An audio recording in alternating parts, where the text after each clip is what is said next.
Et nous sommes maintenant avec Caroline sur l'antenne d'Europe 1. Bonjour Caroline, comment allez-vous? Bonjour, ça va? Ça va. Quel âge avez-vous et d'où nous appelez-vous? 36 ans, j'appelle du sud de la France. D'accord. Alors, Enfin, bientôt 36, pardon. Bientôt 36, c'est important, hein, attention. Ouais. Il y a encore un an, Caroline, vous aviez une bande d'amis, vous étiez une dizaine et vous faisiez de l'équitation. Et puis, un jour, l'écurie a été vandalisée. Vous avez perdu 3 000 € de matériel et vous avez été très déçu par l'attitude de vos amis, parce que visiblement, voilà, ces 3 000 €, vous avez été seul à les payer. Alors, c'est pas être seul à les payer, c'est qu'en fait, moi, je me suis fait dérober donc 3 000 € de matériel. Oui. Et en fait, les locaux de l'établissement où j'étais n'étaient pas assurés, en fait. Oui. Donc, en gros, je me suis assis sur la perte de mon matériel, sans assurance, sans rien. Et en quoi, en fait, intervient votre bande d'amis? C'est-à-dire, vous leur reprochez un manque de solidarité? C'est qu'en fait, on était amis, si vous voulez. J'étais cliente avant d'être amie. Oui. Et souvent, dans une structure comme celle-ci, on devient amis avec les patrons, on passe du temps. Du coup, on s'est fait tout un groupe d'amis. On était amis depuis une dizaine d'années. Et là, en fait, c'est un peu un mélange de professionnels, de professionnels et d'amitié, si vous voulez. Et du coup, quand là, le côté professionnel aurait dû ressortir par rapport à l'assurance pour éventuellement se faire rembourser cette perte, et il n'y avait plus personne, quoi. Mmh. Qu'est-ce qui vous a finalement blessé le plus? C'est leur attitude ou le fait qu'ils ne fassent aucun effort ou alors qu'il n'y ait pas d'assurance? Ouais, après l'assurance, ça arrive. J'aurais été au courant, peut-être que je l'aurais un peu moins mal vécu, je dirais. Après, c'est plus le fait de se dire qu'on a fait plein de choses ensemble, on a fait plein de choses pour eux, même donner un coup de main pour des travaux, ce qui, eux, leur a forcément fait économiser de l'argent, mais on ne l'a pas fait dans ce but-là, si vous voulez. On l'a fait parce que on est comme ça, on aime donner des coups de main, on aime être là quand on a besoin de nous.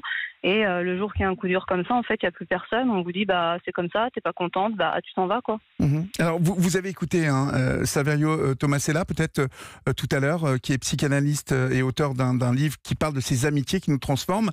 Il évoquait dans ces amitiés toxiques, ou en tout cas ces amitiés négatives, justement des amitiés par intérêt. Est-ce que vous avez eu ce sentiment-là au final, que même si vous aviez fait plein de choses avec ces personnes, même si vous aviez depuis... Étonnamment, mon mari m'avait souvent mis en garde à ce sujet, et peut-être que je suis trop naïve, mais oui, en fait, avec le recul, on se dit que peut-être que c'était par intérêt. Après, je sais pas. Même si c'était par intérêt, j'en veux pas, je leur en veux pas, parce que moi, je suis comme ça, en fait.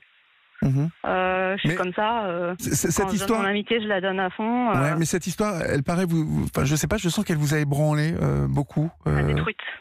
Elle vous a détruite parce que vous avez un rapport, je suppose, à l'équitation, aux chevaux, et que c'est très important.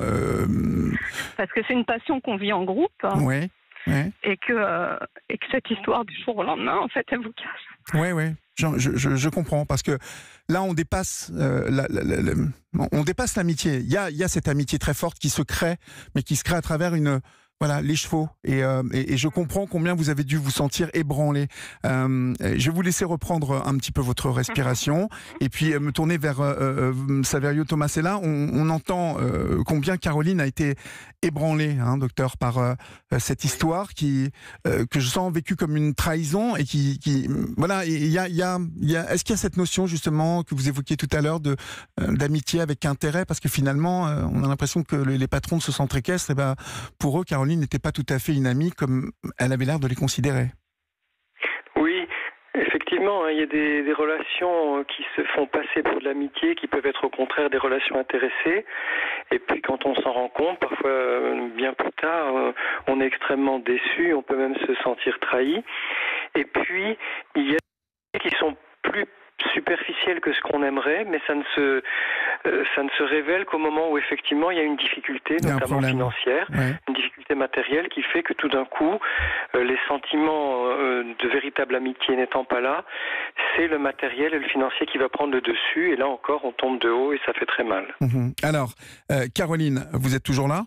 Oui, oui. Bon, alors le seul conseil que je peux vous donner pour que cette histoire, vous la mettiez derrière vous et puis qu'elle ne vous détruise pas, et ben c'est justement juste penser aux chevaux, parce que les vrais amis que vous aviez dans ce centre équestre, c'était eux, et c'était pas visiblement ceux qui tenaient. Et puis des centres équestres, il y en a partout, des chevaux, il y en a partout. Ah oui, non, c'est sûr. Depuis, Voilà. j'ai changé. Après, voilà, ce qui est difficile, c'est de retrouver sa place, parce que du coup, en fait, on fait un pas en avant, on en fait 10 en arrière. Bien sûr. Ça nous change, ça nous transforme. Moi, je sais que j'avais tellement de rancœur que limite, ça m'avait rendue méchante, Ouais. pas avec les gens, mais dans ma façon de penser. Vous étiez en colère. Ouais, voilà, une rage, une colère. Mhm. Après, je me suis fait aider parce que j'en ai eu besoin, parce que bon, dans la foulée, j'ai perdu ma grand-mère, donc ça m'a pas aidé non plus. Mhm. Je me suis fait aider par de la médecine alternative parce que je sentais que j'en avais besoin, ça m'a beaucoup aidé. Maintenant, c'est derrière moi, mais je suis toujours sensible quand j'en parle. Ouais. Mais voilà, heureusement, j'ai toujours j'ai quelques amis. Vous savez, quand on dit que les amis se comptent sur les doigts d'une main, en fait, je pense que c'est réellement une réalité. Donc, Ah, mais c'est pas moi qui vais et vous dire le je pense contraire. qu'il faut pas s'accrocher à en avoir, je sais pas, en C'est avoir pas- tout voilà. un tas, et puis qu'au bout du compte, en fait, il n'y a jamais personne quand on a besoin, quoi. C'est pas la peine d'en avoir 36, en tout cas, ça c'est certain. En tout cas, voilà, moi je parle pour ma paroisse, mais bon. Merci beaucoup, Caroline, de nous avoir fait partager votre histoire. Je vous souhaite bien évidemment du courage, et puis voilà, je sens déjà que dans votre voix, vous reconstruisez, hein.